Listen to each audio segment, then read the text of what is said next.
নমস্কার, জয় মাতারা, জয় গুরু বামদেব। আমি জ্যোতিষ গুরু দ্রোণাচার্য। আজকের অনুষ্ঠানে সবাইকে জানাই অনেক অনেক স্বাগত। পৃথিবীর যে প্রান্ত থেকে অনুষ্ঠান দেখো না কেন, আশা করি প্রত্যেকে ভালো আছো, সুখে আছো, শান্তিতে আছো। দর্শক গুরু, তার কারণ হচ্ছে ভালো থাকা, সুখে থাকা, আনন্দে থাকার আরেক নাম হচ্ছে জ্যোতিষ গুরু দ্রোণাচার্যের অনুষ্ঠান।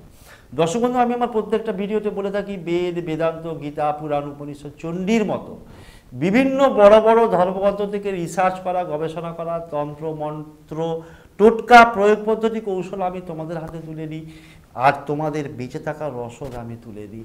দর্শক বন্ধু, আজকের টোটকা হচ্ছে যে আপনার হাতে টাকা আসছে, আপনি যেভাবেই হোক অবশ্যই সৎ পথে টাকা ইনকাম করছেন, কিন্তু যে গতিতে টাকাটা আসছে তার থেকে অনেক বেশি গতিতে টাকাটা বেরিয়ে যাচ্ছে।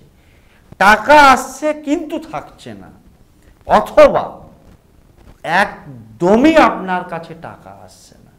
শুধুমাত্র করে দিন একটি উপায়। কি উপায়?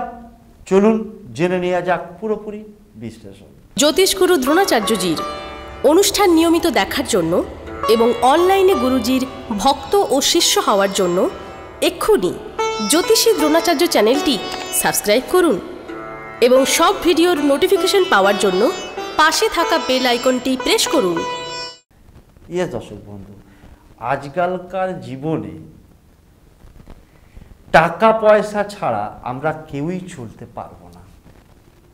টাকার দরকার, পয়সার দরকার, অর্থের দরকার। জীবনে বাঁচতে গেলে টাকার দরকার। তার কারণ হচ্ছে বর্তমান যুগে, শুনতে খারাপ লাগলেও বলতে বাধ্য হচ্ছি, আমি আমার আগের ভিডিওতেও বলেছি, মানি ইজ সুইটার দ্যান হানি, অর্থাৎ টাকা মধুর থেকেও অনেক বেশি মিষ্টি। টাকা ছাড়া এই পৃথিবীতে নিজের অত্যন্ত কাছের মানুষও অনেক সময় পর হয়ে যায়। টাকা ছাড়া আপনি এক পা হাঁটতে পারবেন না, অর্থ ছাড়া আপনি একটা মুহূর্তও কাটাতে পারবেন না। কিন্তু দুঃখের বিষয় হচ্ছে দর্শক বন্ধু, আমরা যারা টাকা ইনকাম করি, অনেক কষ্ট করে, পরিশ্রম করে, মেহনত করে, মাথার ঘাম পায়ে ফেলে আমরা টাকাটা ইনকাম করি। সেটা বিজনেস করেই হোক, চাকরি করে হোক, জব করে হোক, বা অনেক ক্ষেত্রে দেখা যায় যে অনেকেরই একটা নেশা থাকে ফাটকা ইনকাম। হতে পারে লটারি, হতে পারে মিউচুয়াল ফান্ড, হতে পারে share market investment, what ever maybe, সেটাই হোক না কেন, কিন্তু টাকাটা আমি ইনকাম করছি, সে টাকাটা থাকছে না, কোনো না কোনোভাবে বেরিয়ে যাচ্ছে। যে মাসের 30 তারিখ, 31 তারিখে টাকাটা আমার আসলো, পরের মাসের 10 তারিখ গেল না, 6 তারিখ গেল না, 5 তারিখ গেল না, টাকাটা শেষ হয়ে গেল। তাহলে আমি একটা টাকাও ব্যাংক ব্যালেন্স করতে পারলাম না। আজকের টোটকা, পরপর কয়েকটা টোটকা আপনাদের হাতে তুলে দিচ্ছি। কি আছে? বিশ্বাস রাখুন, ভরসা রাখুন, দেখবেন যে আপনি শুধুমাত্র টাকা রাখা নয়, সেই টাকা জমিয়ে ব্যাংক ব্যালেন্স করে আপনি নিজেকে আরবপতি বানিয়ে তুলতে। নাম্বার 1 টোটকা হচ্ছে, একটা তামার পাত্র নিন, তামার ঘটি, ছোট্ট একটা তামার ঘটি নিন। সেই তামার ঘটিতে কি নেবেন? অল্প পরিমাণে গুড়, যে কোনো গুড়, তার সাথে সাথে অল্প পরিমাণে একটু ঘি দিয়ে দিন, তার সাথে সাথে একটু পরিমাণে কাঁচা দুধ দিয়ে দিন, অল্প পরিমাণে একটু চিনি দিয়ে দিন, আর পারলে গঙ্গা জল অথবা শুদ্ধ জল ওই তামার পাত্রের মধ্যে দিয়ে দিন।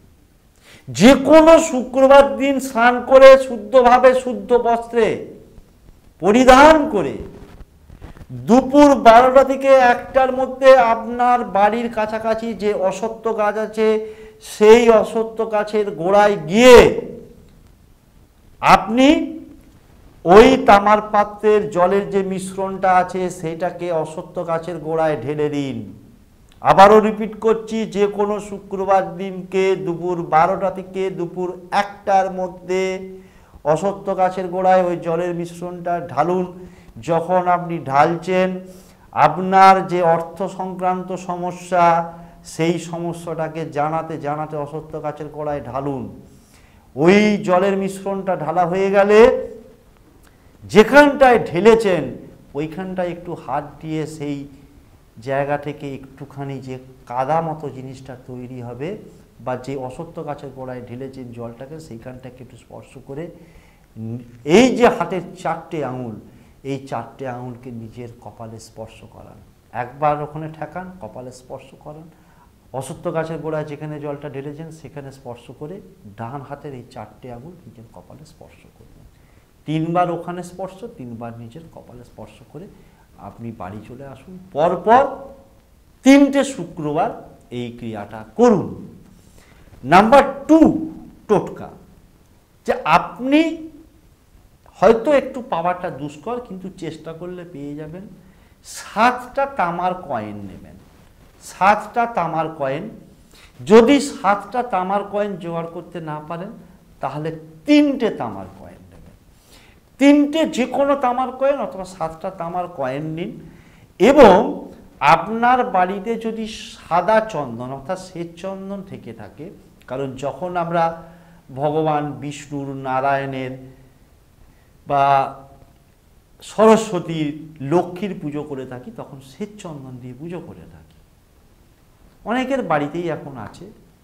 সেই শ্বেত চন্দনকে বা সাদা চন্দনকে বেটে দিন, বা দশকর্মার দোকানে সাদা চন্দনের ডাস্ট অর্থাৎ গুঁড়ো কিনতে পাওয়া যায়, সেটাকে নিয়ে এসে জলে যে কোনো একটা পাত্রে রেখে জলে চন্দন গুঁড়োটাকে ঘুরে দিন। যদি 3টে হয়ে থাকে, 3টে তামার কয়েনের মধ্যে তালেবস্য রফলা দীর্ঘই অনুষ্কার, তবু আমি মন্ত্রটা স্ক্রিনে দেখিয়ে দিচ্ছি, বানানটা বলে দিলাম, শ্রীং বা তালেবস্য রফলা দীর্ঘই ম, যে কোনো একটা, উচ্চারণটা হবে শ্রীং বা শ্রীম। এই যে কথাটা আপনারা কি করবেন, তামার কয়েনের মধ্যে শ্বেত চন্দন দিয়ে, পুরুষ এবং নারী উভয়ের ক্ষেত্রেই বলছি, ডান হাতের অনামিকা আঙুল দিয়ে কয়েনের মাঝখানে লিখে দিন তালেবস্য রফলা দীর্ঘই অনুষ্কার শ্রীং বা তালেবস্য রফলা দীর্ঘই ম, শ্রীম, যে কোনো একটা। ওই তামার কয়েনের মধ্যে লিখে দিন। 3টে হলে 3টে কয়েনের মধ্যেই লিখবেন, 7টা হলে 7টা কয়েনের মধ্যেই লিখবেন। লিখে ওই 3টে তামার কয়েন অথবা 7টা তামার কয়েন, একটু বেশি পরিমাণে চন্দন গুঁড়ো বেটে নেবেন অথবা চন্দন গুঁড়োকে গুলে নেবেন, যাতে 3টে বা 7টা কয়েনে লিখতে পারেন। একদম যে পরিষ্কার পরিচ্ছন্নভাবে লিখতে হবে তা নয়, লিখবেন। তারপরে ওটাকে একটু শুকিয়ে যেতে দিন, কয়েক সেকেন্ড। শুকিয়ে গেলে সেটাকে লাল কাপড়ের মধ্যে, লাল কাপড়টা সুতির হলে ভীষণই ভালো হয়, লাল কাপড়ের ছোট একটা টুকরো সংগ্রহ করে রাখলেন। লাল কাপড়ের টুকরোটাকে সংগ্রহ করে রেখে ওই লাল কাপড়ের মধ্যে 3টে অথবা 7টে কয়েনকে শ্রীং বা শ্রীম লিখে গিট বেঁধে, নির্দিষ্ট কোনো সংখ্যা নেই, পুটলি করে লক্ষ্মী বা নারায়ণ বা লক্ষ্মী নারায়ণের ছবি হোক, মূর্তি হোক, বা আপনার যে কোনো ঠাকুর দেবতা যদি ঘরে থেকে থাকে তার পায়ে ছুঁয়ে মনস্কামনা জানিয়ে আপনি কি করবেন, আপনার আলমারিতে অথবা লকারে যেখানে টাকা পয়সা রাখেন বা গয়না রাখেন সেখানে রেখে দিন। কবে করবেন এই ক্রিয়াটা? না, এই ক্রিয়াটা আপনি যে কোনো দিন করতে পারবেন। কখন করবেন? যখনই করুন না কেন, শুদ্ধভাবে শুদ্ধ বস্ত্রে পূর্ব দিকে অথবা উত্তর দিকে মুখ করে বসে এই ক্রিয়াটা করবেন। বাট একটা জিনিস মনে রাখবেন যে এই কয়েন কাউকে কোনোদিন দেবেন না আর কোনোদিন খরচা করবেন না, পুটলি করে এখানে রেখেই দিন। ওই কয়েন চুম্বকের মতো টাকাকে টেনে নিয়ে আসবে আপনার জীবনে। অবাক হয়ে যাবে সবাই যে আপনি কি ছিলেন, কি হলেন। ছিলেন রোডপতি, ভিখারিপতি, হয়ে গেছেন কোটিপতি, আরবপতি, আমির হয়ে গেছেন আপনি। যে কোনো ব্যক্তি আপনাকে দেখলেই স্যালুট মারবে। আজকালকার দিনে আবারও বলছি, শুনতে হয়তো খারাপ লাগবে, টাকা যার আছে দুনিয়াতে সব তার আছে। টাকা নেই, আপনাকে আপনার বাড়ির সব থেকে যিনি প্রিয় মানুষ, আর যাকে আপনি মনে করেন যে এই ব্যক্তিটা আমার জীবনের প্রিয়, সেও কিন্তু এক সময় আপনার থেকে সরে চলে যাবে। হয়তো 100% নয়, 90% ক্ষেত্রে আমি বলতে পারি, কারণ বাস্তব জীবনে ঘটনাগুলো ঘটছে, সেটা কি ভিডিওতে তুলে ধরছি। আসি 3 নম্বর টোটকা।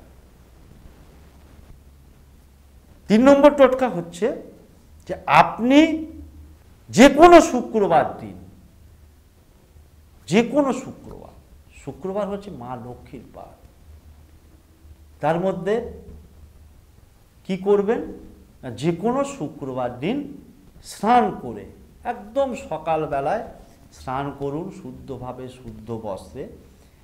আপনি একটা সাদা কাগজ নিন, সেই সাদা কাগজে আপনি কি করবেন, ওই শ্বেতচন্দন দিয়ে একটা স্ক্রিনে স্বস্তিক চিহ্ন দেখাচ্ছে, ওই আপনার ডান হাতের অনামিকা আঙুলে করে। 2 নম্বর টোটকাতেও যেমন বলেছিলাম শ্রিং বা শ্রিং লিখবেন ডান হাতের অনামিকা আঙুলে করে, ঠিক 3 নম্বর টোটকাতেও বলছি যে স্বস্তিক চিহ্নটা আঁকবেন ওই শ্বেতচন্দন দিয়ে ডান হাতের অনামিকা আঙুল দিয়ে। যে কোনো শুক্রবার স্নান করে শুদ্ধভাবে, শুদ্ধ বস্ত্রে ছোট্ট একটা সাদা কাগজ নেবেন, সাদা কাগজে স্বস্তিক চিহ্নটা আঁকবেন শ্বেতচন্দন দিয়ে বা সাদা চন্দন দিয়ে করে। আপনার যে আলমারি আছে, সেই আলমারির সামনের দিকে আপনি একটু ওপর করে আঠা দিয়ে কাগজটাকে ছিটিয়ে দেন বা সাটিয়ে দেন।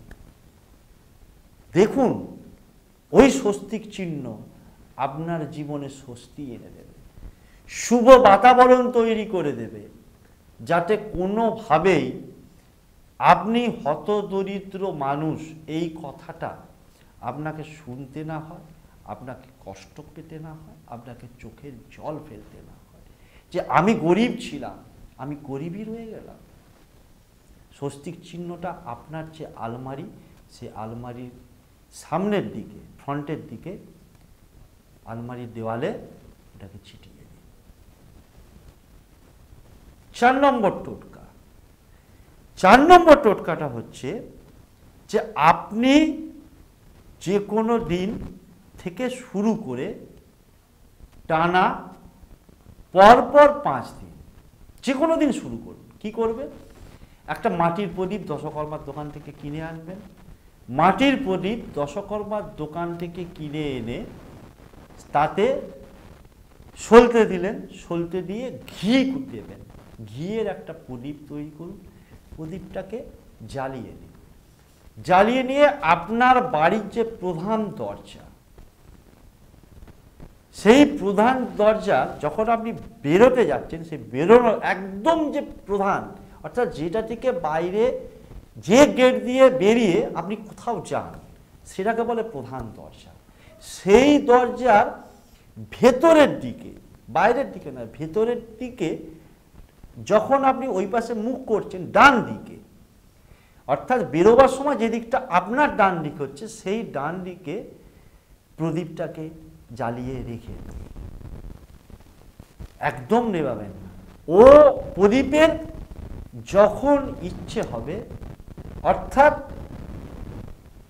প্রদীপ তার সময় অনুযায়ী অটোমেটিক নিভবে। দেখবেন যে যখন আপনি অথবা আপনার বাড়ির সদস্য যখন বাড়ির বাইরে যাবেন, ওই প্রদীপে যেন কোনো রকমভাবে পা না লাগে, কেউ যাতে টাচ না করে, বা কোনো কারণে আসতে গিয়ে বা হাওয়ায় যেন নিভে না যায়, সেদিকটা একটু খেয়াল রাখবেন। 5 নম্বর টোটকা, সুপার অষ্টম টোটকা, যে টোটকা রামবাণ টোটকা। এই টোটকার কোনো বিকল্প নেই। কি করবেন, প্রথমত বলে রাখি যে সব টোটকাগুলোই করতে পারেন, বা 1টা 2টো 3টে যেটা আপনার মনে হবে টোটকা করুন। আপনি শ্রী সুক্তমটা পাঠ করুন, যে কোনো শুক্রবার থেকে শুরু করুন, যখন হোক শ্রী সুক্তমটা পাঠ করুন। কিন্তু আমি জানি দর্শক বন্ধু, শ্রী সুক্তম অনেক বড়, আজকালকার দিনে আমাদের প্রত্যেকের হাতেই কিন্তু সময় ভীষণ কম। তাই বলবো যে আপনাদের সুবিধার্থে স্ক্রিনে আমি দেখিয়েও দিচ্ছি এবং আমি উচ্চারণটা বলেও দেবো। তার কারণ হচ্ছে যেহেতু এগুলো আমরা করে করে অভ্যস্ত, অধিকাংশ সূক্তম বলুন, শ্লোক বলুন, মন্ত্র বলুন সংস্কৃতে লেখা, কারণ উচ্চারণ যদি আপনি ভুল করেন তাহলে কি হবে, উল্টো রেজাল্ট পাবেন, ভালোর পরিবর্তে অনেক গুণ খারাপ হয়ে যাবে। আপনি মাংস রান্না করছেন, নুনের বদলে যদি চিনি দিয়ে দেন তো কি হবে? চা করছেন, চিনির বদলে নুন দিয়ে দেন, কি হবে? যা হবার তাই হবে, এটাও একই রেজাল্ট দেবে। যাই হোক, শ্রী সূক্তমের এই অংশটাকে যদি আপনি পাঠ করেন, যে কোনো শুক্রবার থেকে শুরু করে টানা পরপর 5 দিন তো আপনি করুন শ্রী সূক্তমটা পাঠ, বেশি করলে বরঞ্চ ভালোই হয়। কারণ সংস্কৃতে একটা কথা আছে, অধিক কিন্তু নো দোষায়, অর্থাৎ যদি কোনো অধিক জিনিস আপনি এই সব করেন কোনো দোষ হয় না, বরং ভালো হয়, অতি উত্তম ফল লাভ হয়। শ্রী সূক্তমটা আমি বলছি, শ্রী সূক্তমটা স্ক্রিনে দেখাচ্ছে। শ্রী সূক্তমটা হচ্ছে ওম মহাদেব্যই চ বিদ্মহে বিষ্ণু পত্নী চ ধীমহি তন্ন লক্ষ্মী প্রচোদয়াৎ। শ্রী লক্ষ্মীর বড় লক্ষ্মীশ্চ প্রসন্না মম সর্বদা ধান্যং ধনং পশুং বহুপুত্র লাভং শত সংবৎসরং দীর্ঘমায়ু। আবারও এই জায়গাটা একটু উচ্চারণ করে দিচ্ছি, ধান্যং ধনং পশুং বহুপুত্র লাভং শত সংবৎসরং দীর্ঘমায়ু। এই জায়গাটুকু শ্রী সূক্তমের শুধুমাত্র পাঠ করুন, তাহলে আপনি পুরো শ্রী সূক্তমের ফলটা পূর্ণ মাত্রায় লাভ করতে পারবেন। এতগুলো টোটকা আপনাদের হাতে তুলে দিলাম, একটা দুটো বা যেটা আপনাদের মনে হয় সেটা অবশ্যই প্রয়োগ করুন, দেখবেন আপনি বহু টাকার মালিক হয়ে বসে আছেন। শেষ করছি আজকের অনুষ্ঠান, দেখাবে পরবর্তী কোনো এপিসোডে নতুন কোনো টপিক নিয়ে। ততক্ষণের জন্য মা তারা, বাবা, গুরু, বান্ধবের কাছে একটাই করজোরে প্রার্থনা, পৃথিবীর যে প্রান্ত থেকেই আমার প্রতিটি ভক্ত, শিষ্য, ফ্যান, ফলোয়ার, সাবস্ক্রাইবার এই অনুষ্ঠান দেখুক না কেন, প্রত্যেকে ভালো থাকুক, সুখে থাকুক, শান্তিতে থাকুক, তাদের মুখে হাসিটা বজায় থাক এবং সর্বোপরি জয়ী হোক, কারণ জয়ী বানানোটাই হচ্ছে আমার একমাত্র লক্ষ্য। শেষ করছি আজকের অনুষ্ঠান। জয় তারা, জয় জয় তারা, জয় বাম, জয়।